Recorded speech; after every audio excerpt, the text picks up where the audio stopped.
이 신명기 1장부터 4장까지는 그 모세가 이제 그 요단강을 앞에 두고 요단강을 건너면 이제 가나안이 시작되는데, 그 가나안 직전에 그 가나안에 들어갈 이스라엘 백성들에게 설교하는 내용이에요. 그런데 그 설교의 서론이에요. 서론. 1장부터 4장이. 저도 여러분들에게 설교할 때 이제 서론을 하잖아요, 그죠? 서론을 이렇게 쭉 해요. 그리고 이제 그 본론이 이렇게 시작이 되는데, 이 본론이 신명기 5장부터예요. 근데 이제 그 서론의 내용이 뭐냐 하면, 지나간 그 40년을 회고하는 거예요, 회고. 그러니까 그 1장부터 4장까지 말씀을 들을 때 여러분들은 이게 서론이구나, 그런데 지나간 40년을 회고하고 있구나, 이렇게 이해를 하고 따라오시면 좀 도움이 되실 것 같아요. 근데 오늘 2장은 이제 뭐를 회고하냐 하면 광야를 회고해요. 광야. 자, 2절 말씀 보세요. 1절. 우리가 방향을 돌려 여호와께서 내게 명령하신 대로 홍해길로 어디에 들어가서요? 광야에 들어가서. 광야에 동그라미를 한번 쳐보세요. 그리고 옆에다가 이렇게 한번 써보세요. 미드바르.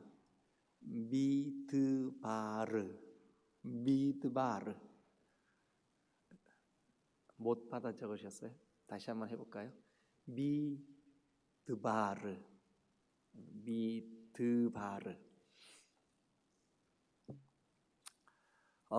이 미는 뭐냐 하면 미는 뭐냐, 뭐뭐로부터예요. 뭐뭐로부터, 무엇으로부터. 드바르, 이게 뭐냐 하면 말씀이라는 뜻이에요. 말씀. 우리는 광야 그러면 어때요? 사실은 이 광야는 뭐를 광야라 그러냐 하면 1년 강수량이 200mm가 안 되는 곳을 광야라 그래요. 200mm가 안 돼요. 우리가 이제 한국에 우리나라에 장마철 같은데 이제 비가 좀 많이 오는 날은 하루에 200mm가 넘게 오는 날이 있어요. 그러니까 저 광야는 우리 한국 땅 같은 경우에 장마철에 하루 오는 비보다 안 오는 거예요. 그러니까 식물이 살 수가 없죠. 그죠? 그래서 광야는 건조하고 척박하고 식물이 자랄 수 없고 그런 땅이에요. 그런데 성경에 광야가 굉장히 많이 나와요. 광야가 이스라엘 백성들이 애굽에서 출애굽해가지고 딱 시작되는 곳이 뭐냐면 광야예요. 광야가 수르 광야, 신광야, 바란 광야, 신의 광야. 또 모세가 하나님께로부터 부르심을 받기 전에 그 애굽의 왕자로 있다가 사람을 죽이고 도망갔죠. 그 도망간 광야가 무슨 광야냐 하면 미디안 광야. 또 예수님이 40일 동안 금식하셨던 유대 광야. 침례 요한이 말씀을 선포했던 그 광야, 유대 광야. 이 광야 이야기가 성경에 굉장히 많이 나와요. 그래서 이 광야가 우리가 생각할 때는 사람이 살기 곤란한 땅, 또 건조해서 식물이 잘 못 자라는 땅, 위험한 땅, 이런 개념이거든요, 이 광야가. 그런데 성경에는 이 광야를 뭐라고 표현하고 있냐 하면 미드바르,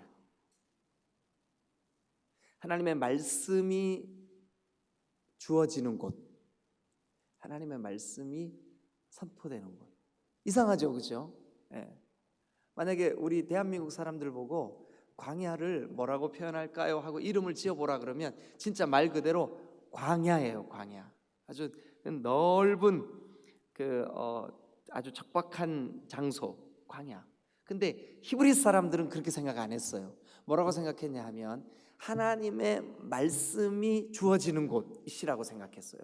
하나님의 말씀 때문에 하나님의 말씀을 들을 수 있는 곳이라고 생각을 했어요. 그래서 광야를 미드바르, 드바르, 하나님의 말씀으로부터 시작되는 곳, 이게 광야예요. 광야.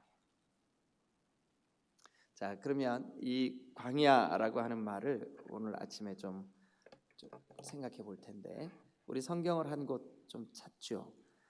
사도행전 7장 38절 한번 찾아보세요. 사도행전 7장, 신약성경 사도행전 7장 38절.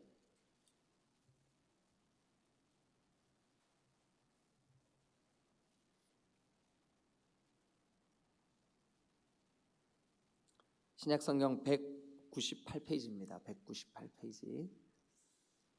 이 신약성경 사도행전 7장은 스데반 집사님의 설교 원고예요. 스데반 집사님의 설교에 스데반 집사님이 이 이스라엘 백성들 앞에서 설교를 하셔요. 근데 뭐라고 설교했냐면, 자 38절 다 같이 시작. 신의 산에서 말하던 그 천사와 우리 조상들과 함께 광야 교회에 있었고, 또 살아있는 뭐를 받아요?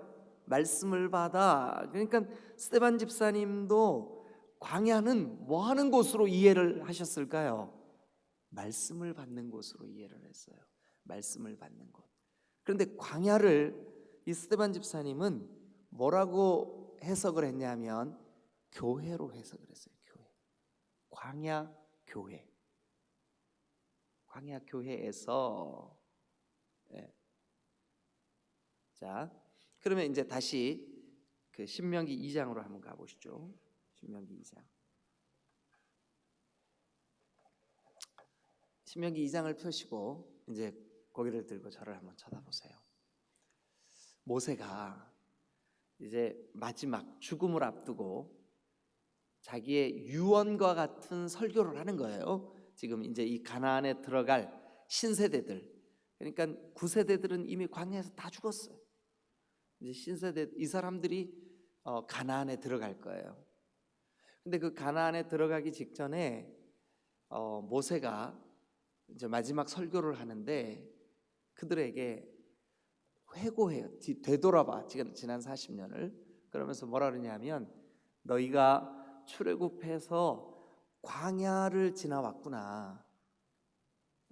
근데 그때 너희가 광야를 지나올 때 하나님이 나에게 너희들한테 전달하라고 뭐라고 말씀하셨는 줄 아냐? 그러니까 이 2장은 지나간, 우리가 이제 뭐 2장 한 장 아주 짧아 보이잖아요. 근데 이 짧아 보이는 이 2장 한 장이 지나간 40년의 광야 생활을 회고하는 거예요. 근데 어떤 관점에서 회고하냐면, 하나님이 나에게 이렇게 말씀하셨어. 하나님이 나에게 이렇게 말씀하셨어. 광야가 이랬어 라고 이제 회고를 하는 거예요. 그런데 자, 우리는 지금 이 설교를 듣고 있잖아요. 그죠? 이제 이 이스라엘 백성들은 지나간 그 40년을 회고하고 있는 거지만 우리는 지금 듣고 있단 말이에요. 근데 듣는데 어떤 관점에서 들어야 되냐면, 하나님이 모세에게 말씀하신 그 내용으로 우리가 들어야 돼요. 그러니까 우리는 지금 광야에 살고 있어요. 신앙생활이 광야예요. 그래서 하나님의 말씀을 받고 그 말씀을 순종하고 이러면서 살아가는 게 우리의 이 신앙생활이고 광야생활이에요. 그러면 우리의 신앙생활인 이 광야생활에서 하나님이 우리한테 뭐라고 말씀하실까? 오늘 아침 저는 여러분들과 함께 하나님께서 너 광야를 지나고 있는데 광야 생활은 이렇게 해야 돼. 이제 세 가지 말씀을 주셨어요. 이렇게 제가 내용을 요약하는 거예요. 세 가지를 세 가지로 딱 요약할 수가 있어요. 이 가치관, 이 믿음 가지고 광야 생활을 해야 돼요. 아시겠죠? 그러니까 이제 오늘 볼펜을 들고 이 성경을 따라서 같이 와보세요. 아, 내가 신앙생활을 하는 게 이게 광야 생활이구나. 근데 하나님이 나에게 광야 생활할 때 요 세 가지 가치관을 잃어버리지 말고 살아가라고 하시는구나. 세 가지 가치관. 첫 번째, 자, 어디를 보시냐 하면 5절 말씀 보세요. 5절. 너 광야를 지나는 동안 이런 사람 만날 거야. 근데 이제 이 이스라엘 백성들이 만나는 사람들이 어떤 사람이냐면 에돔, 모압, 암몬 이런 사람들을 만나요. 그런데 자, 그러니까 여러분들은 지금 이게 교회 생활이에요. 교회 생활. 네? 지체와의 관계 혹은 교회 생활이에요. 그런데 우리가 교회 생활을 하다 보면 이웃과 만나, 이거 이제 불신 세계죠. 이웃과 만나고 또 뭐 교회 내에서도 여러 지체들을 만나고 이렇게 해요. 그런데 이스라엘 백성들 입장에서 볼 때는 그들이 만나야 되는 에돔, 모압, 암몬 이게 자기의 동족들이었었어요, 사실은. 그런데 이제 지금은 다 아브라함의 후손들이에요. 그런데 지금은 뭐냐면 이방인들이에요. 자, 근데 5절 보세요. 같이 읽어주세요. 뭐래요? 그들과 다투지 마라. 밑줄 그어놓으세요. 그 다음에 이제 또 다른 족속들을 또 만나야 돼요. 다른 족속들 만나는데 9절 한번 가보세요. 여호와께서 모세에게 이렇게 말씀하셨어요. 모압을 괴롭히지 말라. 밑줄 그으세요. 모압을 괴롭히지 말라. 또 그와 싸우지 마라. 그와 싸우지 마라. 또 자 19절로 한번 가보세요. 19절. 암몬 족속에게 가까이 이르거든 그들을 괴롭히지 말고 그들과 뭐 하지 말아요? 다투지 마라. 그러니까 계속 지금 이 광야를 회고하면서 모세는 하나님이 모세를 통해서 주셨던 말씀을 되돌아보는데 하나님이 뭐래요? 너 에돔 만날 거야. 너 모압 만날 거야. 너 암몬 만날 거야. 너 여러 부류의 사람들 만날 거야. 여러분들도 마찬가지예요. 여러분들도 여러분들이 이제 주님께로부터 부르심을 받고 난 이후에 여러분들의 주변의 이웃들 또 여러분 하여튼 우리가 하나님 앞에 가는 그날까지 숱한 사람들을 만날 거고 또 뭐 교회 내에서도 마찬가지죠. 목장 식구를 만날 거고, 하여튼 여러. 그런데 광야를 회고하는 모세에게 모세가 가만히 되돌아보니까 하나님이 그 새로운 사람들을 만날 때마다 뭐라고 말씀하셨냐면 그들과 싸우지 마라. 그들과 다투지 마. 여러분, 우리가 예수님을 모를 때는 우리는 사실은요 전투적인 사람들이었어요. 왜냐하면 경쟁을 이겨야 우리가 출세할 수 있으니까. 근데 예수 안에 있는 사람은 다투는 사람이 돼서는 안 됩니다. 여러분 자신을 한번 가만히 돌아보세요. 내가 싸움닭처럼 내 말에 가시가 돋쳐 있고 내가 다투는 사람인가 아니면 내가 평화의 사람인가?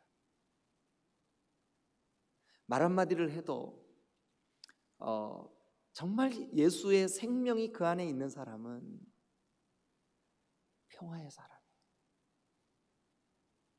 근데 우리가 똑같이 광야를 지나가는데 광야를 살아야 돼요. 근데 어떤 사람은 다른 사람을 자꾸 아프게 해.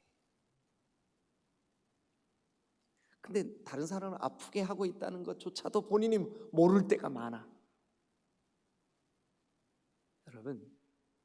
여러분들은 지금 광야를 지나가고 있어요. 근데 광야가 아까 히브리 말로 뭐라 그랬더라? 제가 까먹었는데 좀 알려주세요. 뭐라 그랬죠? 근데 미가 뭐래요? 미. 드바르가 뭐래요? 그러니까 말씀이 여러분들에게 제대로 뿌리를 내리려면, 말씀이 여러분들에게 끊임없이 증거되고 선포되게 하려면, 진짜 교회, 광야를 진짜 지나려면 어떻게 해야 되냐면, 여러분 다투시면 안 돼요. 다투는 사람이 되지 마세요. 여러분들이 가는 곳마다 오히려 다툼이 사라지고 평화가 깃들게 되시기를 주님의 이름으로 축원합니다. 전에 우리가 믿음 없을 때, 우리가 영적으로 어릴 때, 우리가 철딱서니가 없을 때, 우리가 예수 그리스도의 형상을 담지 못했을 때, 우리 속에 주의 성령이 우리를 주도적으로 인도하지 못할 때는 우리가 다투는 사람이었었어요. 목자 모임에도 내가 가면 분위기가 싸늘해져. 내 말이 송곳, 이 가시가 놓쳐 있어. 그런데 그리스도 예수의 생명이 여러분 안에 깊이 깨달아졌어요. 지난밤 위 형제, 우리 그 다니엘 기도회 때 간증을 들었는데, 이 형제가 하나님과 씨름할 때마다 하나님 앞에 왜 그래요? 하나님 왜 이렇게 하셨어요? 여러분 관찰하셨어요? 어제 저는 들으면서 이 형제가 하나님 앞에 대들듯이 항변할 때마다 십자가가 떠올랐구나. 예수님이 기억됐구나. 그러니까 이 형제가 하반신을 전혀 쓰지 못하는 불구가 됐음에도 불구하고 그 미라클, 기적의 사람이, 위라클, 자기 이름을 넣어서 위라클, 우리 모두에게 하나님의 기적이 나타난다. 저 어제 많이 울었네요. 요즘 왜 자꾸 울리는지 모르겠어요. 그제도 많이 울고 어제도 많이 울고 들으면서 많이 울었어요. 나는 과연 내가 정말 그리스도의 사람인가? 이 광야, 하나님의 말씀을 받으면서 살아가고 있는가? 그런데 오늘 이 2장에 보니까 너 에돔, 모압, 암몬, 그들의 땅을 지나고 그들의 곁을 지나고 그들이 사는 곳을 지나갈 텐데 그들을 괴롭게 하지 마라. 그들과 다투지 마라. 여러분 제발 여러분들의 광야 생활이, 교회 생활이, 여러분들의 이웃과의 삶이 다투는 삶이 되지 마세요. 그들을 괴롭게 하지 마세요. 여러분들이 예수님 닮은 사람이 되면 좋겠어요. 나는 온유하고 겸손하니 내게서 배워라. 우리 예수님께 배워야 돼요. 여러분들이 목장에서 목자를 대할 때, 목원을 대할 때 여러분들의 말투가 어떤지를 곰곰이 한번 생각해 보세요. 여러분들이 누군가를 찌르고 아프게 하고 여러분들의 말이 날카롭고 그런 사람인가요? 아니면 여러분들이 가는 곳마다 여러분들 때문에 따뜻해지고 부드러워지고 웃음꽃이 피고 어때요? 목사님, 저는 그렇게 못하겠어요. 원래 제가 태생이 그래요. 그래요, 여러분. 우리는 다 태생이 그래요. 태생이 우리는 죄인이고 태생이 우리가 원래 사탄의 통치를 받던 사람들이에요. 그런데 이제는 여러분들의 태생이 바뀌었어요. 하나님의 이끄심을 받고 있잖아요. 하나님의 말씀이 여러분들에게 주어지고 있잖아요. 미드바르, 하나님의 말씀이 주어지고 있잖아요. 그래서 성경은 우리에게 이렇게 말합니다. 그들과 다투지 마라. 그들과 싸우지 마라. 그들을 괴롭게 하지 마라. 너 왜 그들을 괴롭게 하냐? 그들과 다투지 마. 그들과 싸우지. 여러분 오늘 이후로 이 말씀을 마음에 꼭 새겨놓으세요. 내가 지금 광야교회를 지나고 있구나. 그런데 내 광야교회, 이 인생 속에, 이 신앙생활 속에 내가 그동안 다투는 사람이요, 찌르는 사람이요, 아프게 하는 사람이요, 내 말이 날카로운 사람이요, 그런데 이제부터는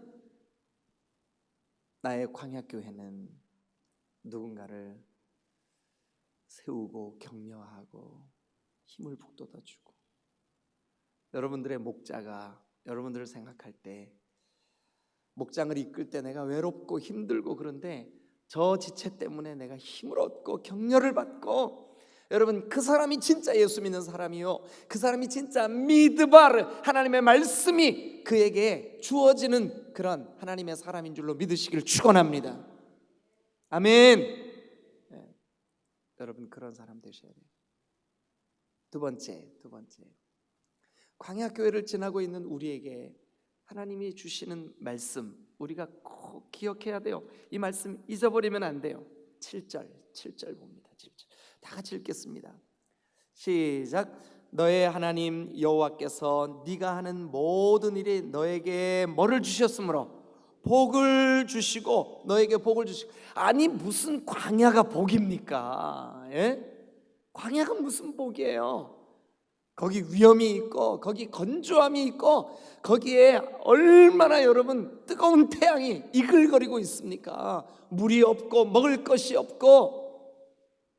그런데 아까 스데반 집사님이 사도행전 7장에서 뭐래요? 우리를 광야로 이끌어내신 하나님, 우리가 부름받은 하나님이 우리를 택하셔서 불러내신 그 순간부터 우리는 광야 교회를 지나고 있어요. 그런데 광야, 여기가 내가 지금 광야 교회를 지나고 있구나 라고 하는 것을 믿는 사람은 기억하셔야 됩니다. 뭐냐 하면 하나님 내게 복을 주셨구나.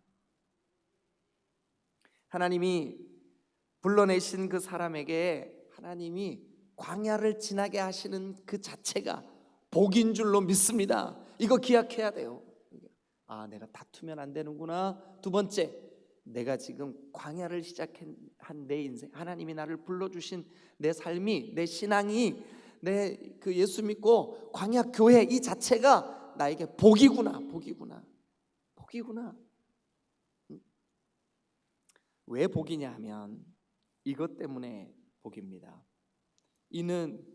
왜 복이냐 하면 네가 이 큰 광야에 두루 다님을 알고, 동그라미 쳐보세요.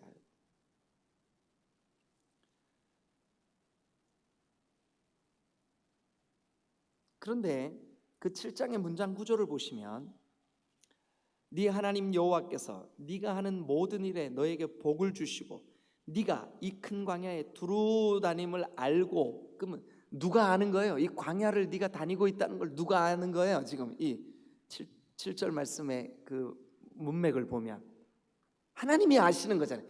그러니까 여러분 이게 얼마나 놀라운 일이냐면요, 내가 지금 눈물로 기도하고 있는 기도 제목을 주님이 뭐래요? 아시고 계신데요. 나의 한숨, 내가 지금 힘들어하는 거, 내 갈등, 내 고민, 내 교회 생활의 어려움, 주님이 아시기 때문에 이게 복인 줄로 믿습니다. 주님이 아세요. 응? 주님이 아세요. 여러분 중에는 어떤 분은 하나님, 내 자녀들, 내 가족들 언제 구원해 주실랍니까? 그 예배 때마다 그런 자극이 되는 말씀을 들을 때마다 가슴이 얼마나 아파요. 근데 주님이 그 마음을 아신대. 하나님, 나 정말 그 교회 와서 저 지체 때문에 받았던 그 상처가 너무 커요. 주님이 그래, 내가 네 마음 알아. 주님이 기억하시면 족하리. 주님이 기억해 주실 줄로 믿습니다. 네 눈물, 너의 고민, 네 한숨, 광야에서의 너의 어려움, 여러분 하나님이 우리를 알고 계신다는 것을 믿으시기를 축원합니다. 그리고 그 다음도 한번 볼게요. 너의 하나님 여호와께서 이 40년 동안을 너와 뭐래요? 함께 하셨어요. 여러분 우리가 누리고 있는 복이 뭔지 아세요? 하나님 지금 우리와 함께 계세요. 이게 복이에요. 이 광야가 힘든 곳이 아니구나. 하나님이 나에게 복 주시는 곳이구나. 왜일까요? 나와 함께 하시니까. 믿으시면 아멘. 예, 그러니까 광야는 우리에게 여러분 건조함이 아니에요. 예? 힘듦이 아니라고요. 시간마다 우리에게 여러분 만나를 내려주시는 곳이 광야예요. 여러분 우리가 하나님 앞에서 이 광야를 지나는 것 같이 이 외관상 그 겉으로 드러난 모습을 볼 때는 이곳이 힘들고 뜨겁고 고통스럽고, 그러나 여러분들에게 복임을 믿으시길 축원합니다. 그러니까 하나님이 여러분 다 아시니까 하나님이 여러분들에게 여러분 여기 보니까 어디를 가든지 같이 계셔 주시니까 믿으시면 아멘. 예, 그러면서 이렇게 모세가 회고하는 거예요. 지난 40년을. 근데 뭐라고 회고하냐면 야, 광야가 참 복이었구나.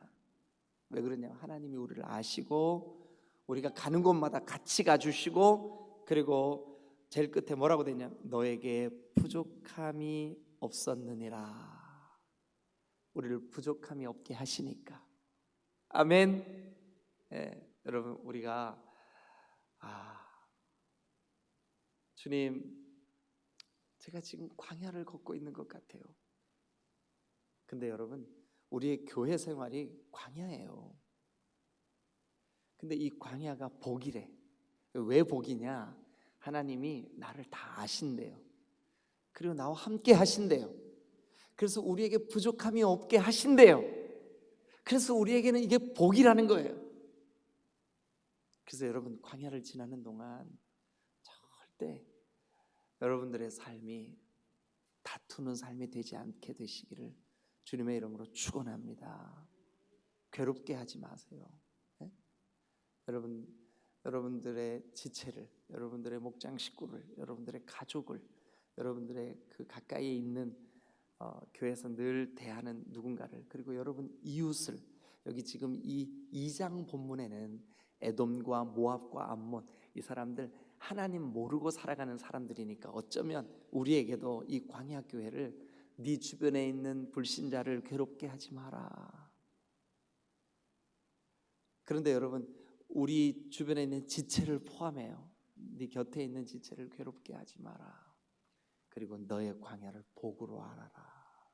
이 두 가지 오늘 꼭 좀 기억하고 돌아가십시다. 그리고 여러분 아침에 기도하실 때 하나님, 제가 광야를 지나는 동안 주님 앞에 가는 그날까지 나에게 주님께서 만나지게 한 모든 이웃들과 내가 다투지 않게 해주세요. 그들을 괴롭게 하지 않게 해주세요. 오히려 예수님 닮아서 온유하고 겸손하게 그들을 격려하고 세우고 그들에게 용기를 북돋아주는 사람 되게 해주세요. 여러분 오늘부터 말 한마디, 여러분들의 행동 하나, 제발 여러분 누군가를 찌르고 아프게 하고 고통받게 하고 하지 말고 여러분들을 평화의 도구로 하나님이 쓰실 수 있길 주님의 이름으로 축원합니다. 그러기 위해서는 내 광야가 복이구나. 하나님이 나를 아시니까 복이요. 하나님이 나를 여러분 어디로 가든지 함께 계셔 주시니까 복이요. 그리고 여러분 나에게 부족함이 없게 하시니까 복인 줄로 믿습니다. 할렐루야, 할렐루야. 오늘 여러분들의 광야가 두 가지만 꼭 기억하세요. 내가 이제 누군가를 괴롭히는 사람이 아니라 누군가를 북돋아주고 세워주는 사람. 아멘. 네.